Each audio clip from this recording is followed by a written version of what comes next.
This is the very first living room session of 2024. Your content is still shitty. That's why you're not growing. If I make too much money, he will leave. He looked at me and he just kind of went, "Oh, that's so cute."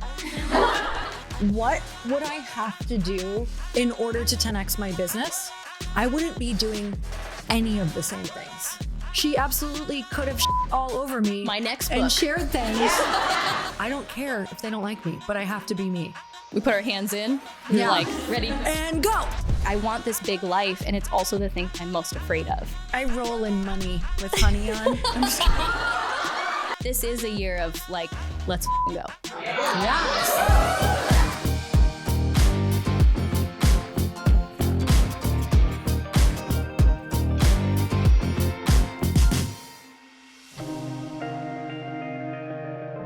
This is the very first living room session of 2024. And I can feel it in this room. I can feel it in my community, the Powerhouse Women community, and just the people around me. I feel like we're all ready to take things up a notch or 7. Is that right? 10? Like, we're just going to skip a couple levels. Yeah. And that's what we want to talk about tonight. We're going to talk about, like, what does it actually look like to take that leap to the next level? And what is it going to require of you? Sound good? Yeah. Yes. Great, because that's all we got. That's what we're talking about. Great, now come on up here. We're going to swap seats. Whether you like it or not. And you've been sharing a little bit on your podcast about this book you've been reading, 10X is Easier Than 2X. Has anyone read that book? I feel like everyone's talking about it right now, so let's all put it out. We'll do a book club, an unofficial book club, but give us kind of like the synopsis and why this has been blowing your mind so much. So essentially, it's the idea, when you hear 10X is easier than 2X, you're like, how is that even possible? And I don't necessarily think, as you start to read the book and grasp it, it's easier in terms of how much you'll be doing, but it's going to require a lot more from you, obviously, to take a leap from where you're at right now to 10X. But to go even deeper, it's saying that if I were to ask myself right now in my current life and in my current business, if I said, what would I have to do right now in order to 10X my business? I wouldn't be doing any of the same things. Nothing. Just take a moment to think about that. To actually 10X any area of your life that you want to, you would not be able to do any of the things you're doing right now. And I may not even be doing them with the same people. So when we think about 2X, if I said I want to 2X what I'm doing, all I would be doing is more of what I'm doing. So I'd be doubling what I'm doing.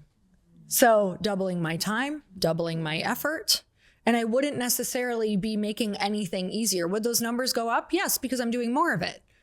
But I used the example with her thinking of my podcast, and I've taken some really big leaps and big 10X girl type moves, 10X girl type moves. Big girl moves. I guess.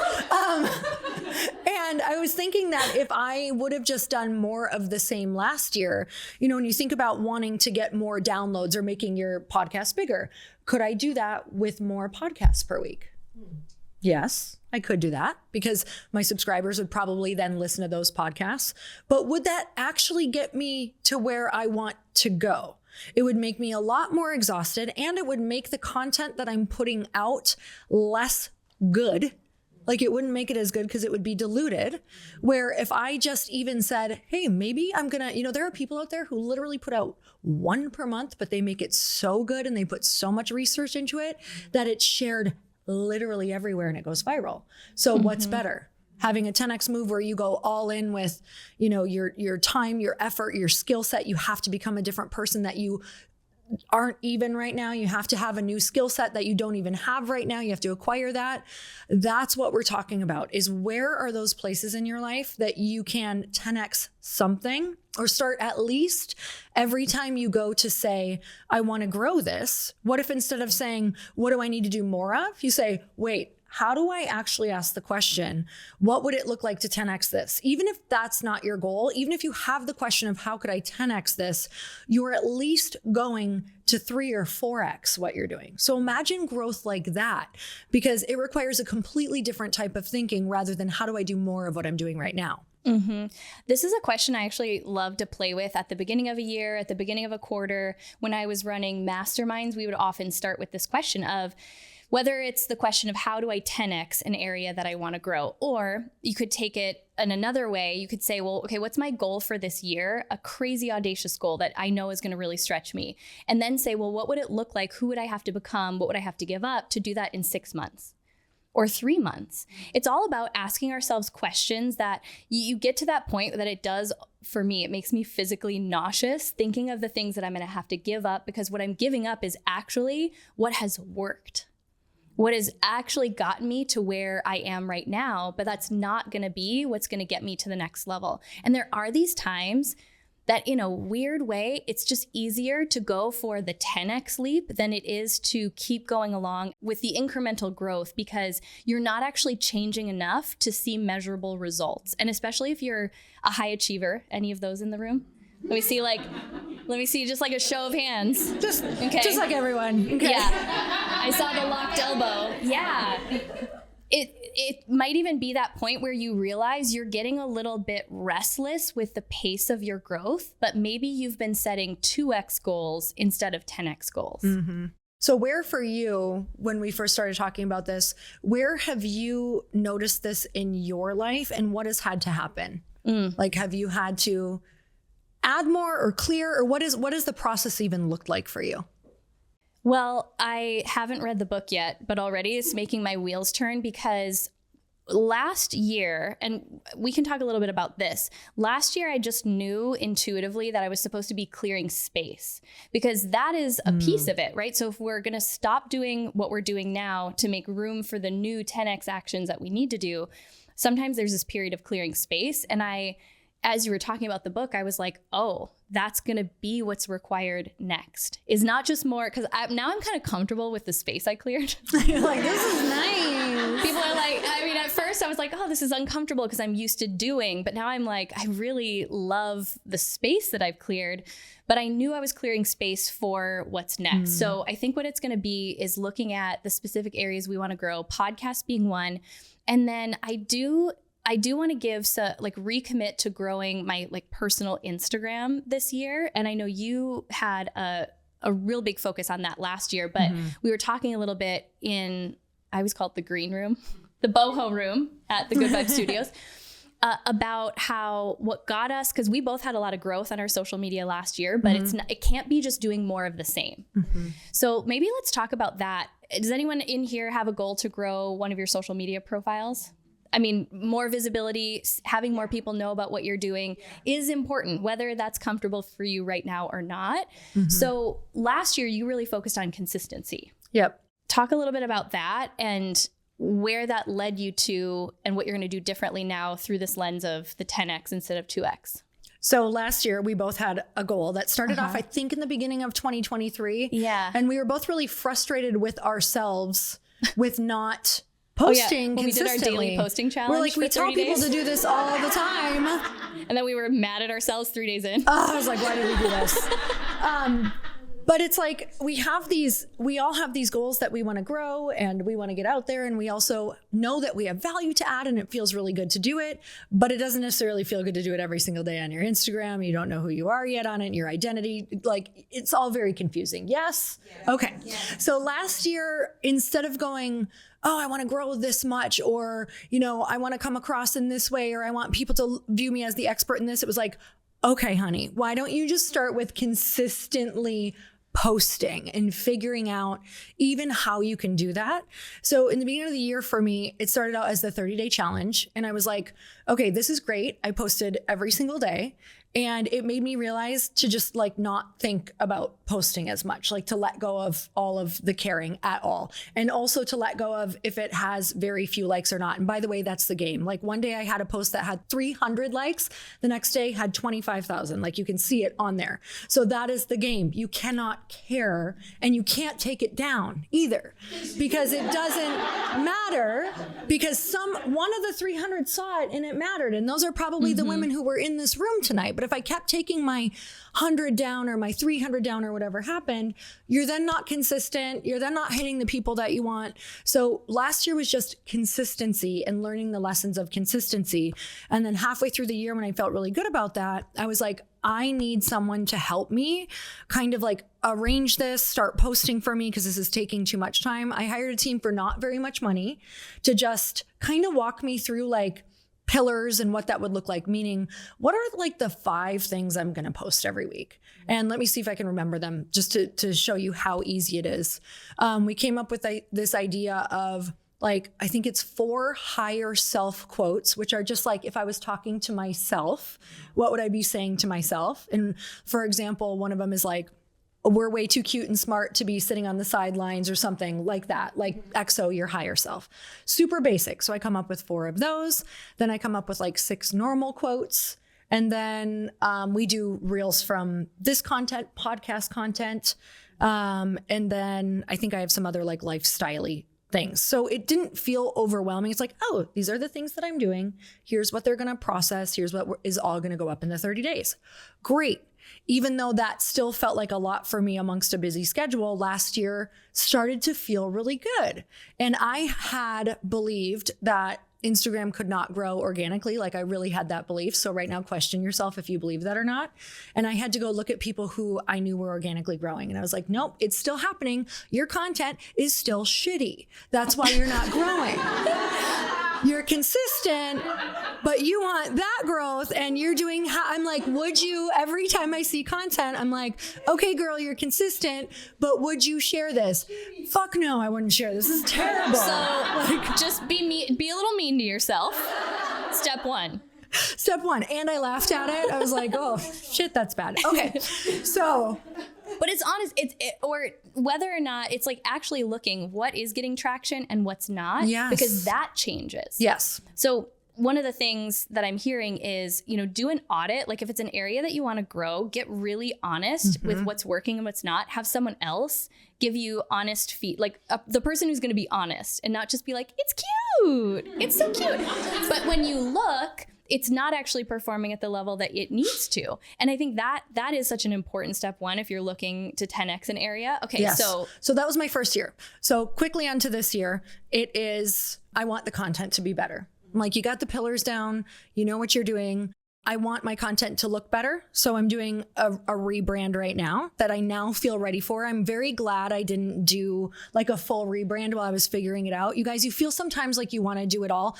Don't do don't do a full rebrand and invest a lot into that. I feel like until like you've put a little work into who you are presented as online. So we're doing a rebrand, but I think even without the rebrand, the next thing that I'm doing would grow it. So I don't think you guys even need it. Scratch everything I just said. So the thing that I'm doing that I know is going to grow it is giving myself really intentional creative time on the calendar. This is very uncomfortable for me. I don't have extra time right now. That is what I'm saying in my head. And honestly, I don't. I have to create it. So what we're doing, I just was on a call today with my whole team and I'm like, I need the first 2 days of the week of every month for full just content thinking and creation. And then I need another day to film. Like I need 3 full days for my content creation because now that I'm consistent and once in a while it's, catching fire, now I need to go and assess and look at what's working and create more content like that and make it really thoughtful and understand who's really liking it and engaging with it so that I'm not doing more 2x moves, more of the same, just more of what I did last year. Yep, I'll grow the same, but is that what I want this year? That's not what I want.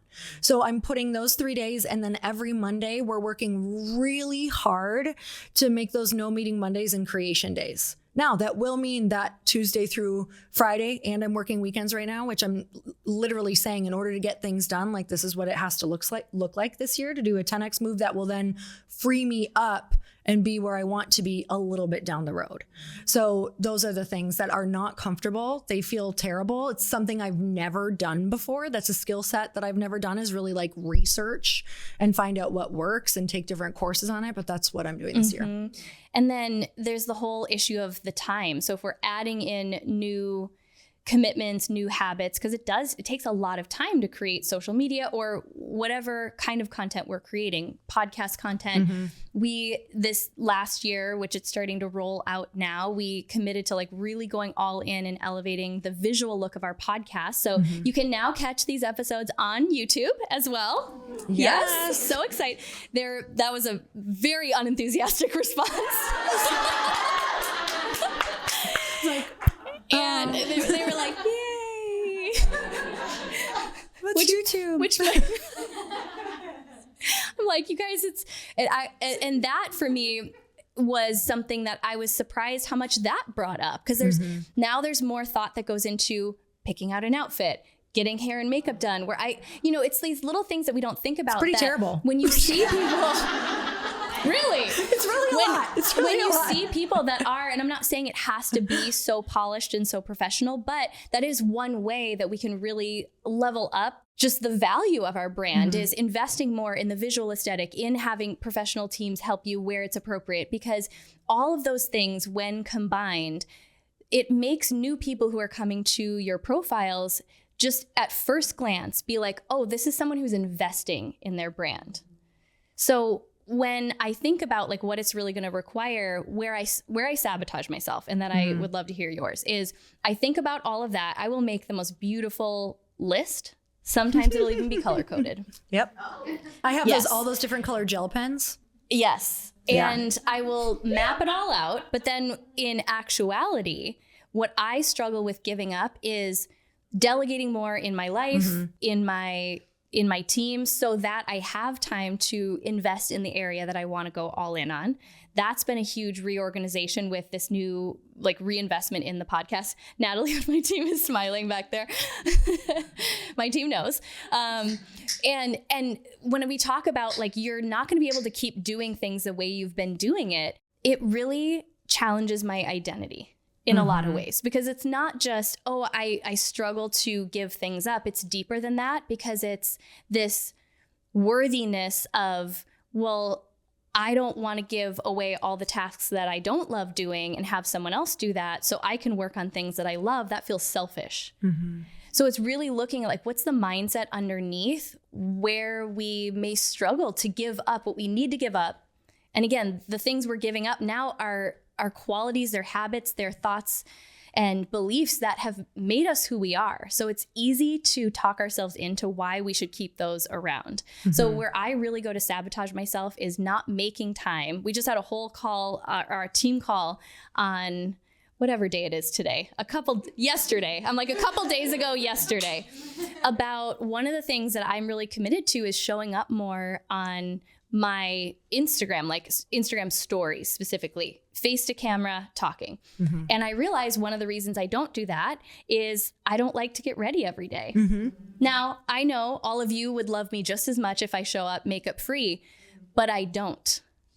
I'm less likely to show up when I'm not putting effort into how I feel and how I'm presenting myself. So I'm just really looking for myself at like, where am I making excuses? Where am I holding on to these old patterns? And they're just stopping me from like fully embodying that next level version of myself that I need to be in order to get where I want to go. What does that look like for you? Where have you noticed yourself sabotaging? Oh God. Today. It's like the Baskin and Robbins of self-sabotage. Like I have many flavors.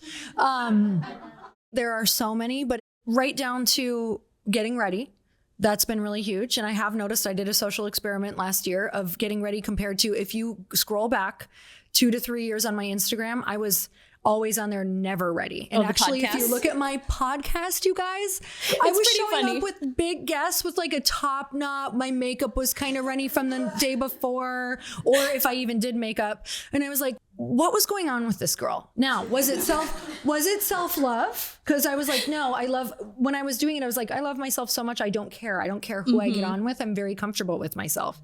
And then I was like, but also there's a level of when people come on and they're ready for me on their podcast, there's a level of what felt like respect, and they got ready and they were taking it seriously. And so I thought, what would the world do for me and people if I interacted with them in a way that that I showed up and said, I care about this. And whether we are saying we love ourselves and we don't care if we get ready, there is a level of care that goes into prepping, getting ready, right down to even my prep for podcasts. I was like, I'm so good at conversation. I'll just ask questions, at being interested, right? And now I'm like, no, that's not enough. Because if I want to go to new levels, I want to interact with the world differently. I want to be ready. And let me tell you, that has been hard for me this year. It's like, I'm already tired. I'm already exhausted. And then I have to think of what I need to wear and how I look. And when at the end of the day, I kind of care, I kind of don't. In all honesty, like I kind of do love myself. So I'm like, why do I care? So I go back and forth with that a lot. Sabotaging is, I have a lot of things that will keep me busy and will make me feel good about what I did that day. But at the end of the day, were they the things that move the needle that ultimately make me feel good?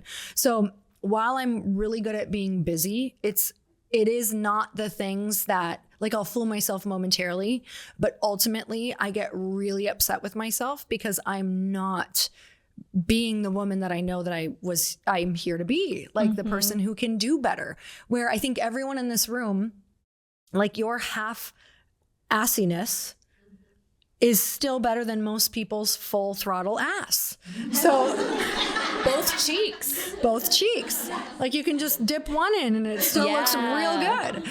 And so that is where I sabotage myself all the time, is that I can get busy, or I can fall back into things that I know that I'm good at. Like, for example, before I really got into the personal development world and doing big events and like trying to go better in this realm, I had a fitness background, and I worked really hard to get on covers of magazines. And what I noticed that I was doing, like after I did that, what I noticed that I was doing is when I would have to start spending this time on building this personal development brand, what would happen, Felicia probably knows this and has felt this way because we were kind of simultaneously in like having fitness careers together. What would happen was I would start to feel irrelevant because I was doing all that work that you have to do in the dark, right? No one knew what I was doing. I was kind of falling off the face of the planet. You're building all this back end and doing all these things. And so something I would do is pull myself out of becoming better at what I wanted to be better at. And I would go back and go, oh, I know that I can just do this, this, and this, and I can work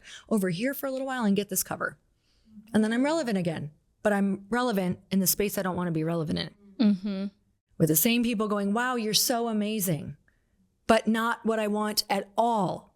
And so I did that for like a solid 2 years. And like, getting on a cover is not easy. You have to prep for it. It's like 12 weeks of dieting and getting ready, and it really pulls you out of everything you're doing. And so I know that you can think of the thing that you keep going back to, that you're like, oh, I can go over here and get that dopamine hit. I can go over here and feel relevant again. I can go and I can do this dancing reel, even though I want to be doing, reels about coaching relationships. And I know that I can spike my views. Like, we do these things over and over again because we're so afraid of not being relevant. And so that's where I can sabotage myself. Yeah. Oh, this is so good. Okay. So everyone in here raised their hand in response to the question, you want to do big things this year. Is there anyone who's opting out of that? All right, but only it's raise okay your if hand you are. We've had those years. Only raise your hand if you're opting out. Is there anyone at this point? That's okay. I knew what you were doing. I knew what you were doing. I'm giving people a chance because I warn people, I'm not the friend to tell you want to do big things if you don't expect to be held accountable. Yeah, it's real bad. So we're gonna like workshop this a little bit here. Actually, do you remember? So Lori and I spoke at an event for Kaleidoscope on Saturday, and do you remember the sweet woman who was sitting in front, Katie? And she shared her, and like we gave her some accountability. I run into her today at Kaleidoscope. Yes. And she goes, "You weren't kidding. You were gonna keep me accountable." Because I was like, "So how's it going? Have you written 1,000 words yet?" Hi, by the way. Yeah. So let's have everyone who's listening to this in audio, those of you who are here with us, that we can look in your eyes and tell if you're lying or not. Now, let's actually have you make this tangible for your life. We don't want this to just be inspirational and you go home and you're like, that was some smart things that they said. I'm going to go back and do something. But then tomorrow you wake up and you keep doing more of the same things that are the things that have made you successful, and you all are, but they're not the things that are going to give you that quantum leap. So for you, where do you go to, we could say sabotage, but I bet you weren't looking at it as sabotage before we talked about it in this way. Where do you go to stay the same and reinforce your current identity and resist stepping into what's going to 10x. Just take a moment to think about it. If someone has one where you're going to speak for the millions of people, there's literally millions of people listening to this. This is our sample size. What's something that you know you go to sabotage yourself, or it's a pattern that as we've been talking about this, you know you're ready to give up? My example was, I know that I feel different and I show up way more consistently when I put the effort into just getting ready in a way that gives me an energy I want to feel. Okay, you have your hand up in the front row? Yes. What's yours? And then I'll share it so everyone on the mic can hear. So I feel like if I want to self-sabotage myself, I go back to my old circle. Oh. To a circle of people that are not supportive, don't understand, and are not at the 10xing level that I want to be. Yes. I love that. And what's your name? Amy. Okay, we're going to talk about this too, because this is actually going to be, it's going to be something that impacts any area you want to 10x in, but maybe your area that you want to 10x is in the relationships that you're surrounded with. So it's going to be for both. But basically what Amy said is where she goes to sabotage herself is she'll go back to the old relationships that are basically expecting you to show up as your previous self. And there's maybe not room for growth. And not supportive. Not support for your growth. Right. Yeah. That's so interesting because it's just reaffirming. It's like we are so attached to our identities that we will continue. The second we start to go outside and go, maybe I could be that 10x woman, maybe I could do that. We're like, no, let's go affirm that I'm the woman that doesn't have the support. And let's go affirm how incredibly hard this is. That sounds like a good idea. And and that's what we do. I had a similar feeling last year where I really wanted deeper female friendships, but also women that challenged me. And so when I'm putting this group together, am thinking of these, people I could ask, and I'm like, or I could just, have these relationships. Maybe I just want the weekend that feels good. So I'm thinking of these other awesome women, but I know they're not going to challenge me. So I was like, I could get more of what I have because that's exactly what I have right now. Or if my goal really is to be challenged, I can write these names down and ask and face rejection, and keep facing rejection until it happens. And we do it over and over and over again because we keep affirming our 2X identity. We can do more of the same. We can affirm that all day long. Just giggling to myself. Let me paint the scene, okay? Because I really want people to know that it feels like you're in middle school again, okay? When you are calling in those next level friendships, you are putting yourself out there, you're risking rejection. Lori and I had this conversation at the beginning of the year. What is that really going to look like? Who are the people we would love to connect with? And then we're at a co-working space in Newport Beach one day, and one of them comes walking down the stairs. And this was someone we knew. It wasn't a total stranger. We'll leave the name anonymous. But if you saw who we did a girls trip with last year, it was one of them. And we were like, oh my God, there she is. So here's the side conversation going on. How is she here? Wait, she's coming. She's coming this way. I waved, oh, hi, hey. And then we're like, wait, because we were just having the conversation. Sometimes the universe is like, all right, here's what you want. We had just been talking about it. And then we were like, cool. So how do we just bring this casually up in conversation? I don't remember which one of us did, but we're like, so we're doing this weekend. Just and I think to float this by you. In passing, we're like, we just thought it'd be fun. We're, this is what we're doing. We probably word vomited. What it's going to look like. And she was like, great. Sounds great. I was like, it does? And then we were like, which part? We were only prepared for rejection. We don't actually know what to do next. But then we kept overthinking it, because then we were like, okay, so what do we do? Do we just pick a weekend? Do we pick a place? We're going back and forth. It almost didn't happen because all these people said yes. They were just waiting for someone to say, here's the place, here's a range of dates, and make it easy. And we almost sabotaged it because we were so in our heads. They said yes, but do they really want to? Is this a good enough spot to stay? How many days? These are all things that you have to step into a role where I was like, oh my God, I feel like these women are a step ahead of me, yet you have to step up as the leader and just get it done. And that's what they were actually looking for. And they're like, great, this is awesome. But it challenges you. Next level friendships will never stop challenging you. And I sabotage myself in them all the time, meaning I almost sabotage myself frequently, because I will have so many moments where you don't want to follow through. You don't want to make the calls. You feel like they're more of an expert than you. You feel stupid sharing your ideas in these groups because you're like, do I really have anything good to say? Like, when the weekend finally came, it's like all of us felt that way. It's like we had conversations about how you can question yourself over this thing that you want so bad because you're so concerned about, do I have value? You have to just go for it and let it be okay and take all of the opinions and ideas off and just say, it doesn't matter. It doesn't matter if they don't like me after this weekend, because at the end of the day, I've either gained someone because I got to be fully myself, or I had to be someone else and I'll never be able to keep that relationship anyway because I can't keep up a false identity.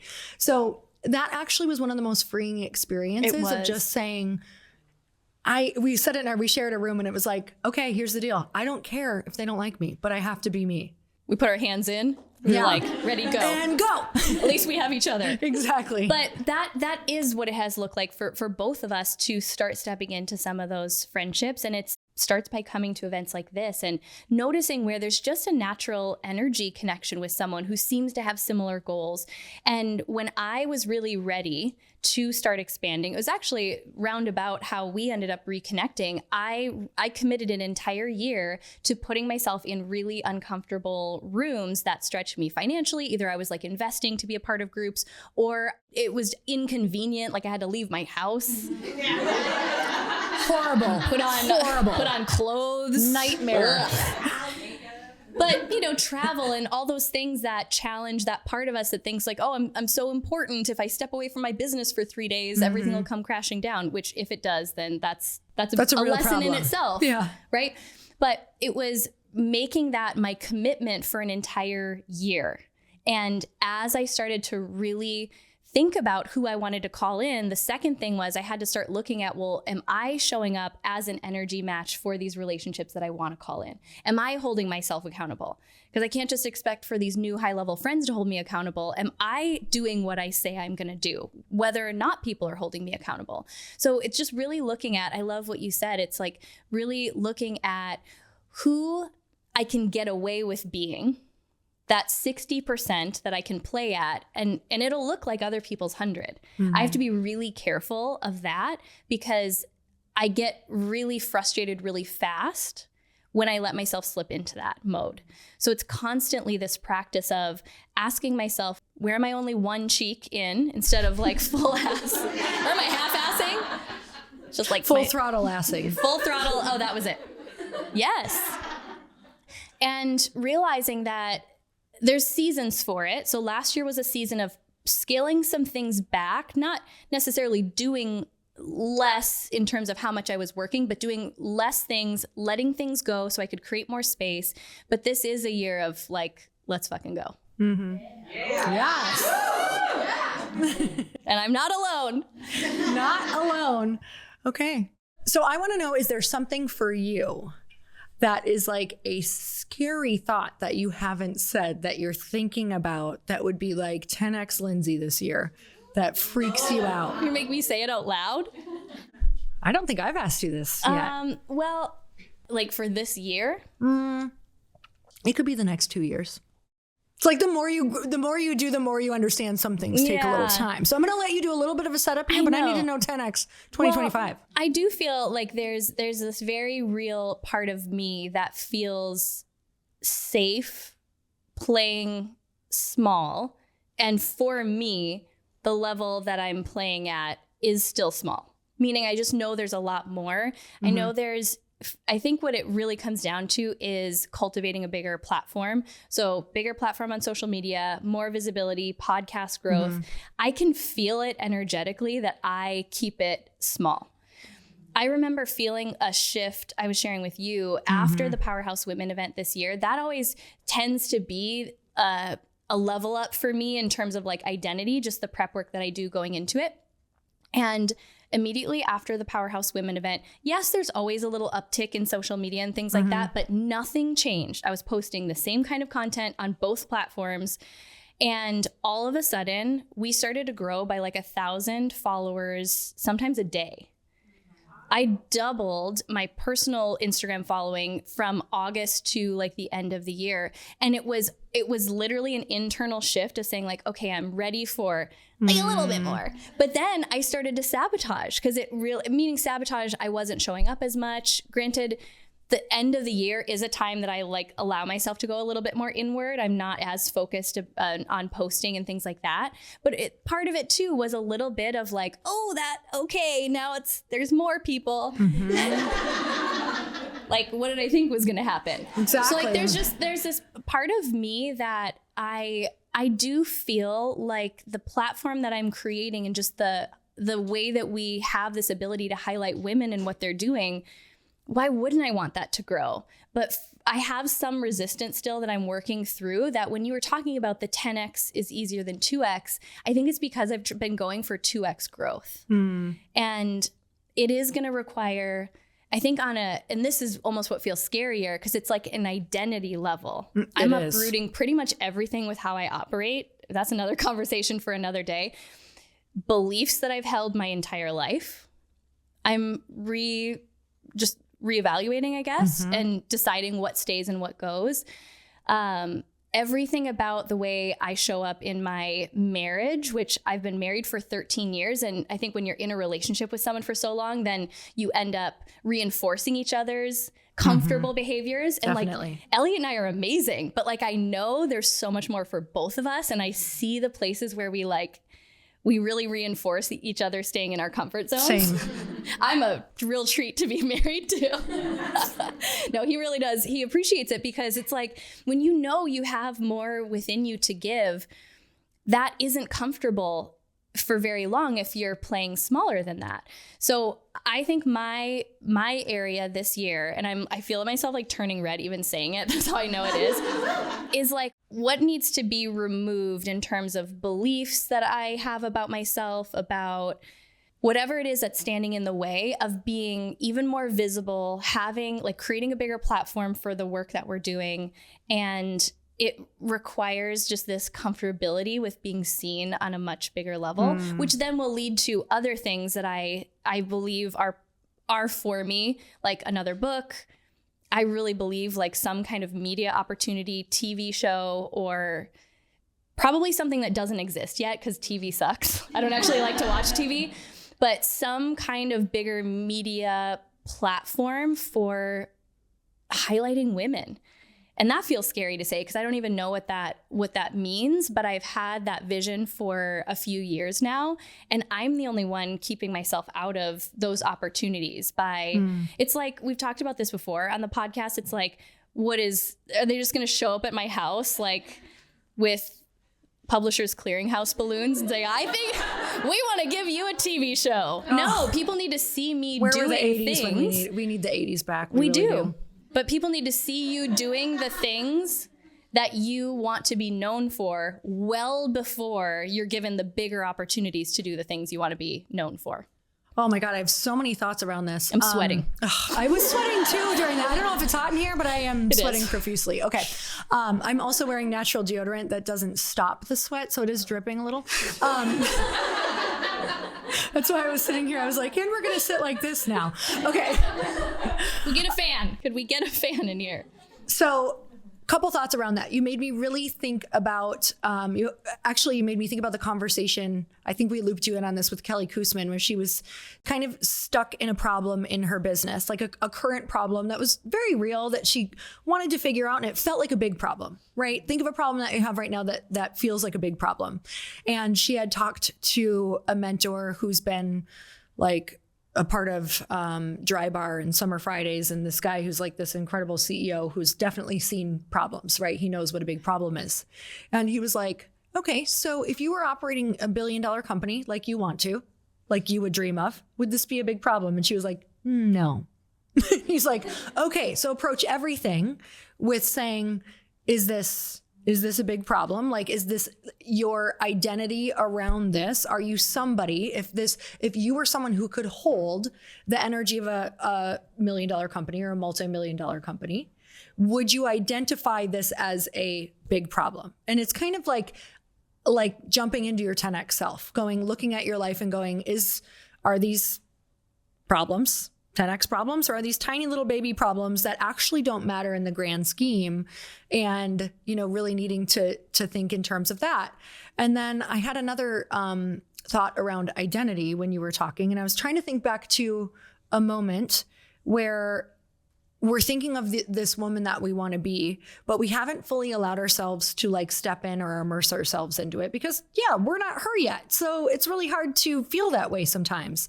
And I remember this was back in the day, we're rewinding a bit, but it 80s? was during, Is it a VHS tape? when I was, was it a Walkman? No, we're in maybe CD Discman era. And I was competing in fitness shows, and I had competed for 4 years, and I had not won overall anything yet, nor did I know if I would. Now I wanted to, that was the goal. That was kind of when I do this is when I can start my career, that type of thinking, right? This is going to be the thing that's going to have me do it. And I had awareness around it that before, in all of the 4 years, I had just wanted to win, but I wasn't actually showing up as a winner. I didn't embody it.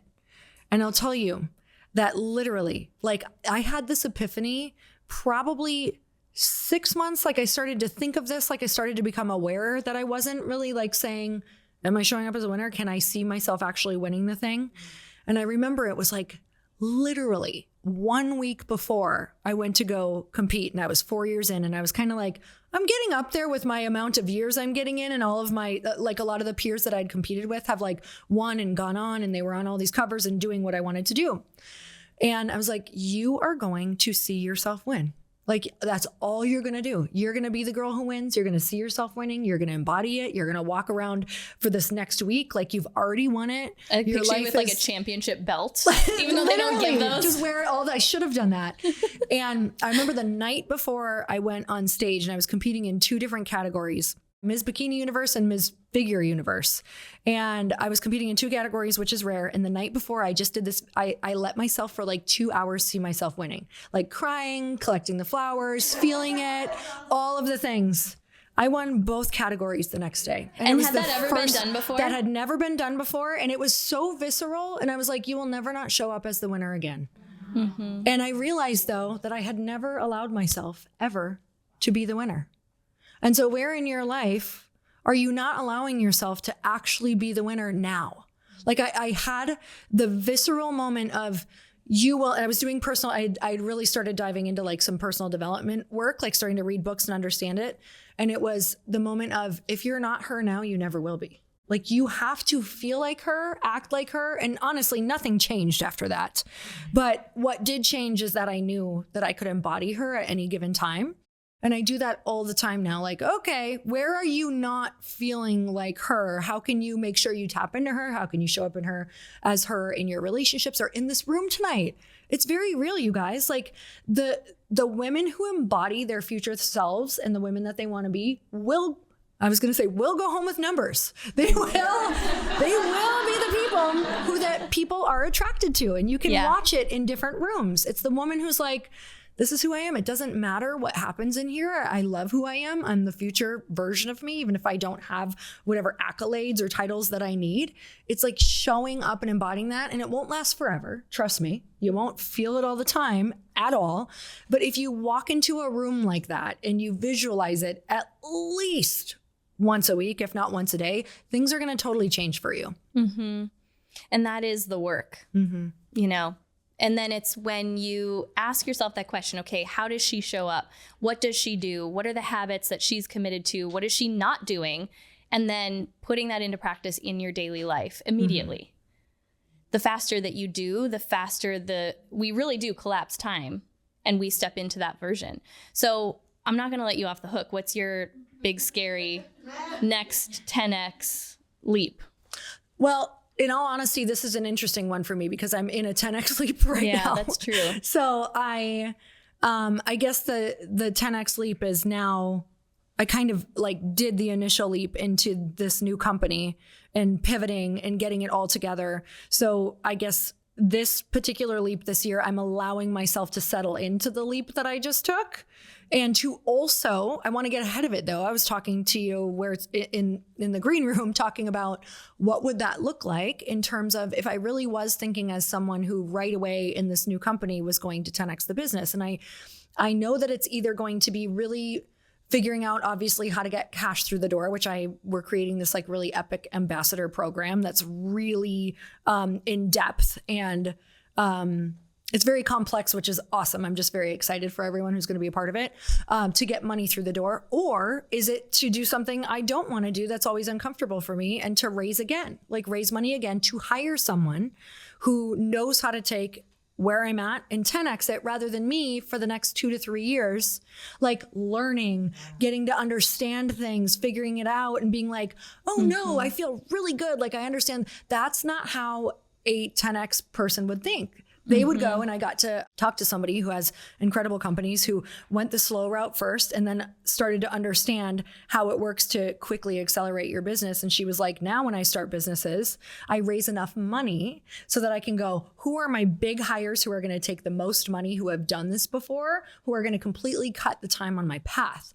Now, in our industry, it is masterminds. It is things that you and I have invested in. I mean, Chris and I have spent over $1 million now. Some of it we did not have at certain times investing in shortcuts like that. But that is my 10X. That would be my 10X thing, is to figure out by the end of this year what it looks like to hire some C-suite people to come in and really like just show me what I'm working with. Take it to the next level. Does that make you sweat more?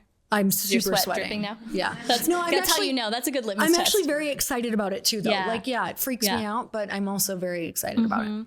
So what are some like takeaways we can give people? So I think first question to ask yourself is, are you in a season right now? Are you ready to commit to that 10X versus 2X? It's not saying that 10X is better than 2X. There are going to be times where, like you did last year, it's the staying consistent. You're in a season where maybe other things are your priority and just staying consistent is a huge win. And then there will be times that you're like, okay, it's the foundation really is laid. Yes. That's typically the time. The foundation is now laid.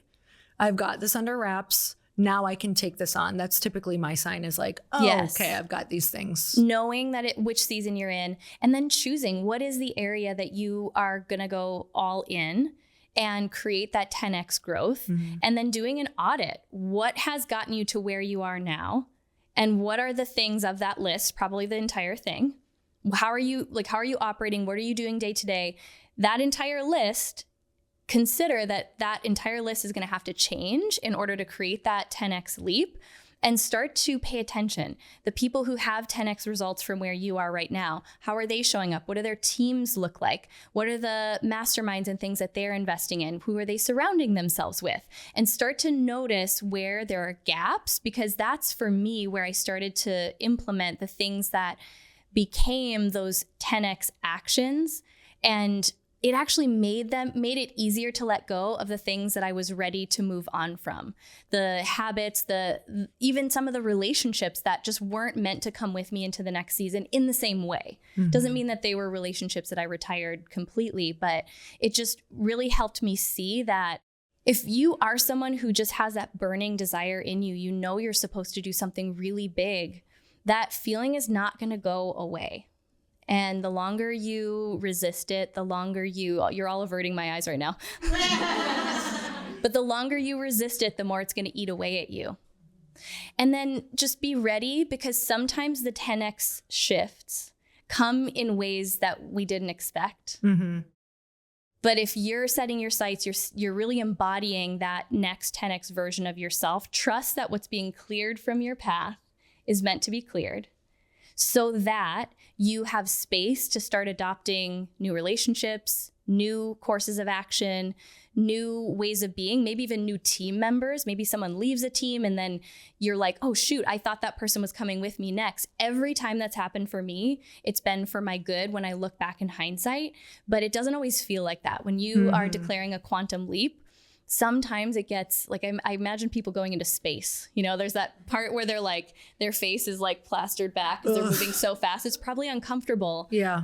but then eventually you get to float Yeah. It's a lot and of look down at everybody. It's a lot of G-force. Yeah. So where is the area this next year? If you are someone who's going all in, you're declaring, okay, my next 10X leap, this is my year. Declare it, do the audit, but then don't do it alone. Find at least one accountability buddy, because in my experience, unfortunately, I'm not reliable to get out of my own way without accountability, massive accountability. I'm the same exact way.